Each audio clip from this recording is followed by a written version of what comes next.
Dantas po. Wow, Um, miss.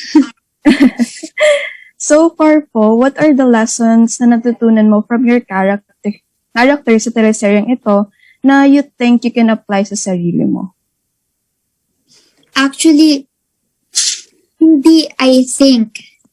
I have to. Kasi, isa sa mga idol ko talaga si Mira kasi kahit tingin nyo mabait siya, mahinhin siya, sa akin, she's a very strong girl.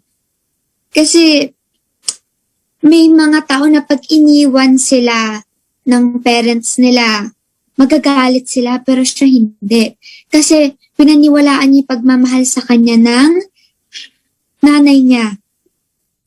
At sa lahat ng nangyaring masama sa kanya, imbes na magalit siya sa buhay niya, magalit siya sa mundo, magalit siya sa Diyos, pinaniwalaan at pinanghawakan pa rin niya ang pananampalataya niya kay bro.